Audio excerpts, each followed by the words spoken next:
نحمده ونستعينه ونستغفره ونؤمن به ونتوكل عليه ونعوذ بالله من شرور أنفسنا ومن سيئات أعمالنا من يهده الله فلا مضل له ومن يضلل فلا هادي له وأشهد أن لا إله إلا الله وحده لا شريك له وأشهد أن سيدنا ومولانا محمدا عبده ورسوله صلى الله تعالى عليه وعلى آله وأصحابه وبارك وسلم تسليما كثيرا أما بعد فأعوذ بالله من الشيطان الرجيم بسم الله الرحمن الرحيم يا أيها الإنسان إنك كادح إلى ربك كدحا فملاقيه فأما من أوتي كتابه بيمينه فسوف يحاسب حسابا يسيرا وأما من أوتي كتابه وراء ظهره فسوف يدعو ثبورا ويصلى سعيرا آمنت بالله صدق الله مولانا العظيم. بزرگان محترم اور برادران عزیز، السلام علیکم ورحمۃ اللہ تعالی وبرکاتہ. یہ سورہ انشقاق کی آیات ہیں جو میں نے آپ کے سامنے پڑھی ہیں. ان سے پہلے کی آیتوں میں جن کا بیان پچھلے جمعہ میں ہوا تھا، اللہ تبارک و تعالی نے یہ بتایا ہے کہ یہ آسمان و زمین، سارے آسمان بھی اور زمین بھی، سب اللہ تبارک و تعالی کے تابع فرمان ہیں. باوجود ہے کہ یہ بڑے سخت اور ٹھوس جسم رکھتے ہیں، کبھی پرانے نہیں ہوتے، لیکن جب اللہ تعالیٰ کا حکم آئے گا تو یہ پھٹ پڑیں گے اور زمین اپنے اندر جتنے بھی مردے ہیں یا دفینے ہیں ان سب کو باہر کر دے گی، کیونکہ اللہ تبارک و تعالیٰ کے حکم کے یہ پابند ہیں. اب آگے اللہ تبارک و تعالیٰ نے ایک بہت ہی عظیم حقیقت کی طرف انسان کو متوجہ کیا ہے کہ دیکھو یہ آسمان و زمین جو ہے یہ تو اللہ تعالیٰ کے حکم کے اس طرح تابع ہیں کہ جو حکم ملتا ہے اس کے مطابق عمل کرتے ہیں. حالانکہ ان کو اللہ تعالیٰ نے اپنے حکم کی تابع داری کا کوئی ثواب نہیں دیا، یہ مکلف ہی نہیں ہے. قرآن کریم میں ہے کہ ہم نے مکلف ہونا یعنی اللہ تعالیٰ کے حکم کے تابع ہو کر زندگی گزارنا، اس کے اوپر اور نافرمانی کی صلاحیت پیدا کر کے پھر اللہ تعالیٰ کی فرمانبرداری کرنا، یہ ہم نے آسمانوں پر بھی پیش کیا تھا، زمین پر بھی پیش کیا تھا کہ تم اگر چاہو تو ہم تمہیں دونوں صلاحیتیں دے دیں، تابع داری کی بھی اور نافرمانی کی بھی. پھر تم تابع داری کرو گے تو تمہیں ثواب ملے گا جنت، اور اگر نافرمانی کرو گے تو تمہیں عذاب ہوگا جہنم کا. سب نے پناہ مانگ لی. فَأَبَيْنَ أَن يَحْمِلْنَا، انہوں نے کہا جی یہ بہت بڑی ذمہ داری ہے، ہم نہیں اٹھا سکتے. لیکن حملها الانسان، انسان نے اٹھا لی. جب اللہ تعالیٰ نے ازل کے اندر یہ ذمہ داری پیش کی تو اس نے اٹھا لی کہ ٹھیک ہے ہمیں دونوں صلاحیتیں دے دیجیے، اور پھر ہم اطاعت کریں گے تو جنت ملے گی، نافرمانی کریں گے تو دوزخ ہوگی. انسان نے اٹھا لی. تو یہ باوجود ہے کہ ان کو کوئی ثواب نہیں ملنا، اللہ تعالیٰ کی تابع داری پر کوئی ثواب نہیں ملنا، لیکن پھر بھی یہ تابع داری میں لگے ہوئے ہیں. اور انسان کو اللہ تعالیٰ نے ایسا بنایا ہے کہ اگر یہ تابع داری کرے تو اس کو ثواب اور جنت، اور نافرمانی کرے تو جہنم کا عذاب. تو اس کو تو بطریق اولا اللہ تبارک و تعالیٰ کی تابع داری میں اپنی ساری کوششیں صرف کرنی چاہیے۔ اب ایک سوال یہاں یہ پیدا ہوتا ہے کہ ٹھیک ہے، تابع داری کرنے چاہیے انسان کو، لیکن آسمانوں اور زمین میں یہ فرق ہے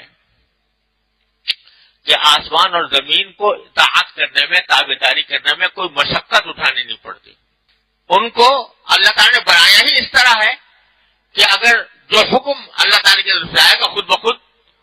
اس کے اوپر وہ اس کی تعمیل کریں گے۔ تعمیل کرنے میں ان کو کوئی مشقت نہیں ہوتی، ان کو کوئی محنت اٹھانی نہیں پڑتی۔ لیکن انسان کو تو اگر اللہ تعالیٰ کا حکم مانے تو اس میں بعض اوقات مشقت ہوتی ہے۔ نیند آ رہی ہے اور اذان کا وقت ہو گیا، نماز کا وقت ہو گیا، تو نیند کو چھوڑ کر نماز کے لیے جانا پڑتا ہے۔ اللہ تعالیٰ نے بہت سی چیزیں ناجائز قرار دے دی ہیں، دل چاہتا ہے کہ وہ کام کرے، لیکن اللہ نے منع کر دیا ہے تو اس کو چھوڑنے میں مشقت ہوتی ہے۔ تو اس واسطے آسمان و زمین اور انسان برابر نہیں ہے، ان کو مشقت کوئی نہیں، ان کو مشقت ہے۔ تو اللہ تعالیٰ فرماتے ہیں کہ یا ایھا الانسان، اے انسان، انک کادح الی ربک کدحا فملاقیہ، تمہارا حال یہ ہے کہ تم اپنے پروردگار کی طرف جانے سے پہلے مشقت میں پڑے رہو گے، محنت کرتے رہو گے، مشقت کے ساتھ محنت کرتے رہو گے یہاں تک کہ اللہ سے جا ملو گے۔ کیا مطلب؟ کہ تم تابع داری کرو یا نہ کرو، لیکن اللہ تعالیٰ کا حکم مانو یا نہ مانو، مشقت تو تمہیں اٹھانی ہے۔ اس لیے کہ انسان کا حال یہ ہے کہ جب سے وہ ذرا کچھ ہوش سنبھالتا ہے، جب تک بچہ ہے تو ماں باپ بھی اس کی پرورش کرتے ہیں، اس میں بھی اس کو تکلیفیں پہنچتی ہیں، روتا ہے اور کوئی راحت ملتی ہے تو خوش ہو جاتا ہے، لیکن بہرحال اس کو کچھ پتہ ہوش حواس ہوتا نہیں ہے۔ جب ہوش حواس آتا ہے تو اس کے بعد انسان کی فطرت یہ ہے کہ وہ اپنی ساری زندگی کچھ نہ کچھ مشقت میں اور محنت میں گزارتا ہے، چاہے کافر ہو، مسلمان ہو، فرما بردار ہو، نافرمان ہو، تکلیف تو اسے اٹھانی ہے کچھ نہ کچھ۔ یہ دنیا اللہ تعالیٰ نے بنائی ہی ایسی ہے کہ اس میں انسان کا جو کردار ہے وہ ایسا کردار ہے کہ اس میں وہ بالکل یہ نہیں کہ مزے سے آرام سے سوتا رہے ساری زندگی، اس کو اپنے کچھ نہ کچھ محنت کرنی پڑتی ہے۔ فرض کرو کہ ایک آدمی بالکل ہی نافرمان ہے، اللہ تعالیٰ کو معاذ اللہ مانتا بھی نہیں، العیاذ باللہ، اللہ تعالیٰ کی پناہ، ایسے ہیں دہریے جو اللہ تعالیٰ کو نہیں مانتے، لیکن کیا وہ مشقت سے خالی ہیں؟ یعنی ان کو محنت نہیں کرنی پڑتی؟ ان کو بھی محنت کرنی پڑتی ہے اپنی روزی کمانے کے لیے، اپنے پیسے حاصل کرنے کے لیے، اپنی ملازمتوں کے لیے، اپنی تجارتوں کے لیے۔ دنیا کا کوئی بڑے سے بڑا حکمران یا کوئی بڑے سے بڑا سرمایہ دار ایسا نہیں ہے کہ جو یہ کہہ سکے کہ جو کچھ میں چاہتا ہوں وہ ہو جاتا ہے، اور جس کو مشقت اٹھانی نہیں پڑتی ہوگی۔ لوگ بسا اوقات رش کرتے ہیں ایسے ایسے لوگوں پر کہ جن کا سکہ چل رہا ہے، حکومت کے کرسی پر بیٹھے ہوئے ہیں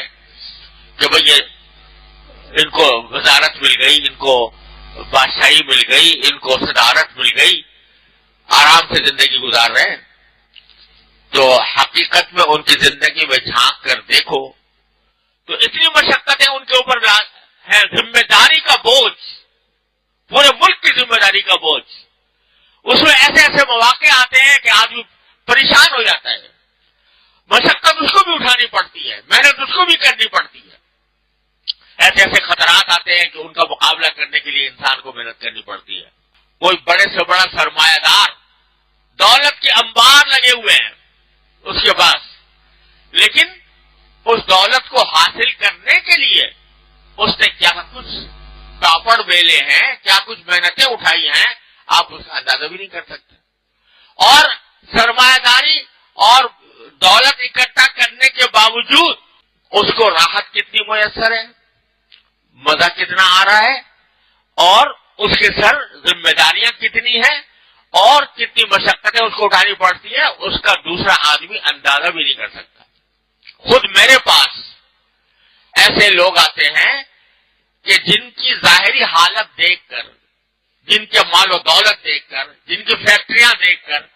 جن کی گاڑیاں دیکھ کر، جن کے مکانات اور محل دیکھ کر لوگ حرش کرتے ہوئے کتنا زبردست مالدار آدمی ہے، آرام سے زندگی گزارتا ہے، لیکن جب خلوت میں تنہائی میں آ کر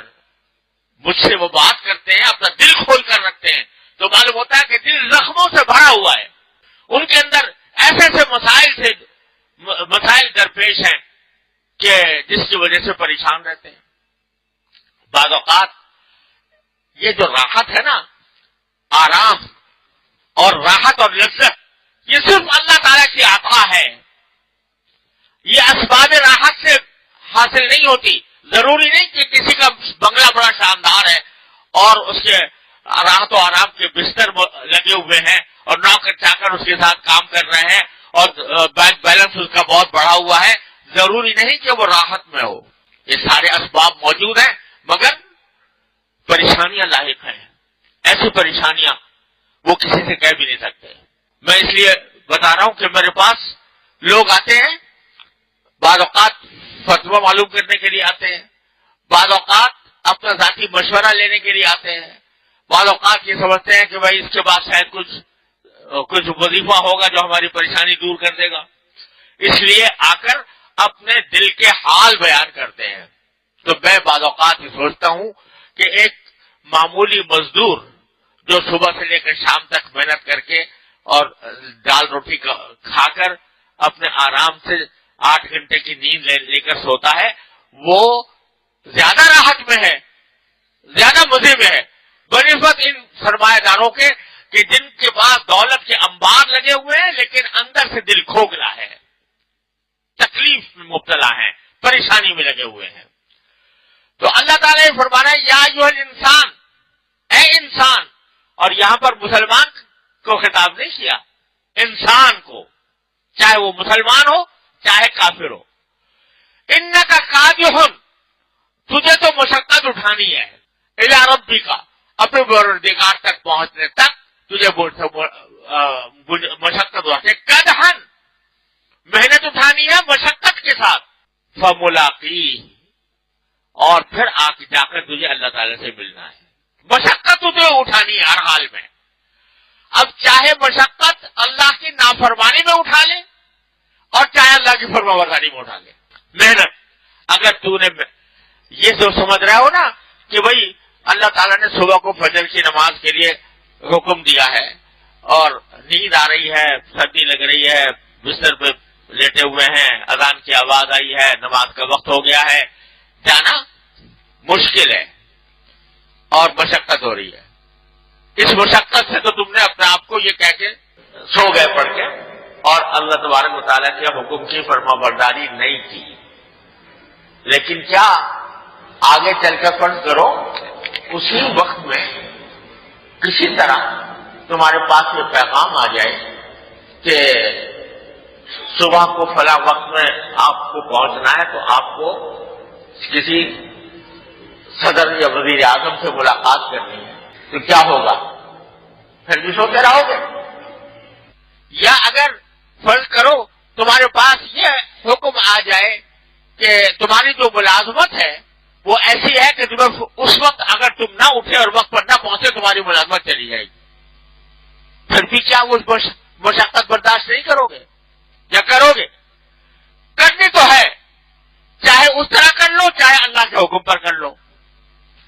تو مشقت تو اٹھانی ہے کسی حالت میں بھی۔ اگر فرض کرو صبح کو تمہیں کہیں سفر پر جانا ہے اور ٹرین کا وقت ایسا ہے یا جہاز کا وقت ایسا ہے کہ تمہیں اٹھنا ہر حالت میں ضروری ہے، ورنہ پر ٹرین نکل جائے گی یا جہاز نکل جائے گا، اٹھو گے کہ نہیں اٹھو گے؟ تو یا تو مشقت تو اٹھانی ہے تمہیں کبھی نہ کبھی، اب یا تو وہ مشقت اللہ کے لیے اٹھا لو، اللہ کی فرما برداری میں اٹھا لو، اور یا دنیا کے مفاد حاصل کرنے کے لیے اٹھا لو۔ دونوں کا انجام اللہ تعالیٰ آگے بتا رہے ہیں، دونوں کا انجام کیا ہونے والا ہے۔ اگر تم نے مشقت اٹھا لی، تھوڑی محنت اور مشقت بھی کیا مشقت، اگر آدمی غور کرے تو اللہ تعالیٰ نے کوئی بھی کام ایسا لازمی نہیں کیا انسان کے ذمے کہ جو اس کی وسعت سے باہر ہو۔ قرآن خود کہتا ہے کہ لا یکلف اللہ نفسا الا وسعہا، اللہ تعالیٰ کسی انسان کو، کسی جان کو اس کو مکلف نہیں کرتے مگر اس کی وسعت کے اندر، جتنی اس کے اندر استطاعت ہے اس کے اندر۔ یہ لفظ اللہ تعالیٰ نے قرآن کریم میں کئی جگہ یہ جملہ استعمال فرمایا ہے کہ اللہ تعالیٰ کسی کو اس کی وسعت سے زیادہ نہیں کرتے۔ اور یرید اللہ بکم اليسر ولا یرید بکم العسر، اللہ تمہارے ساتھ آسانی کا معاملہ کرنا چاہتا ہے، مشکل کا معاملہ نہیں کرنا چاہتا۔ تو کوئی ایسا کوئی بھاری بھرکم اتنا بڑا بوجھ بھی نہیں ہے کہ جو انسان کی طاقت سے باہر ہو۔ کوئی ایسا حکم اللہ تعالیٰ نے نہیں دیا جو انسان کی طاقت سے باہر ہو۔ ہاں تھوڑی سی مشقت ضرور اٹھانی پڑتی ہے۔ وہ مشقت کون ہے جو مشقت سے خالی ہے، محنت سے خالی ہے؟ تو اللہ تعالیٰ فرماتے ہیں اگر تم محنت کرو گے میرے حکم کی اطاعت میں، میرے حکم کی فرما برداری میں، تو تمہارا نامہ اعمال تمہارے دائیں ہاتھ میں دیا جائے گا، اور تم اپنے گھر والوں کے پاس ہمیشہ ہمیشہ کے لیے اپنے گھر والوں کے ساتھ ایک عیش و آرام کی زندگی میں ہوگے۔ اور اگر تم نے مشقت تو اٹھائی لیکن میرے لیے نہیں، اپنی دنیا کمانے کے لیے مشقت اٹھائی، بس اپنے خواہشات کا پیٹ بھرنے کے لیے، تو اس صورت میں کیا ہوگا؟ نام اعمال تمہارا پیچھے سے دیا جائے گا، اور پیچھے سے دیا جائے گا تو اللہ بچائے بہت ہی خطرناک انجام ہے دوزخ کے عذاب کا، جہنم کے عذاب کا۔ تو بھائی مشقت تو اٹھانی ہے، مشقت کے بغیر سے کوئی فرق دنیا کا خالی نہیں ہے، لیکن تھوڑی سی مشقت اللہ کے لیے اٹھا لو۔ جب نماز کا وقت آ جائے تو نماز ادا کر لو، جماعت کے ساتھ ادا کرو۔ حدیث میں آتا ہے کہ نبی کریم صلی اللہ علیہ وسلم نے فرمایا کہ میرا دل چاہتا ہے کبھی کہ میں مسجد میں جماعت شروع کرا دوں اور پھر باہر جا کر دیکھوں کہ کون لوگ ہیں جو مسجد میں جماعت میں نہیں آتے، تو ان کے گھروں کو آگ لگا دوں جو لوگ مسجد کی جماعت میں شامل نہیں ہوتے۔ اتنی زبردست وعید آپ نے بیان فرمایا۔ تو کتنا کیا فرق پڑتا ہے، تھوڑا سا چند آدمی چند منٹ کے لیے اپنے گھر سے آ کر اور مسجد میں جماعت ادا کر لے، رمضان کے روزے رکھ لے، جو زکوٰۃ ہے 2.5% وہ ادا کر دے، اور اللہ تبارک و تعالیٰ کے فرائض ادا کرے اور گناہوں سے اپنے آپ کو بچائے۔ تو تھوڑی مشقت بے شک اٹھانی پڑے گی، لیکن اس مشقت کا انجام بہت عظیم ہے۔ اور ورنہ مشقت تو اٹھاتے رہو گے ساری زندگی، مشقت کے بغیر کوئی نہیں رہ سکتا، لیکن اس مشقت کا انجام اللہ بجائے جنت کی راحتوں کے جہنم کا عذاب ہوگا۔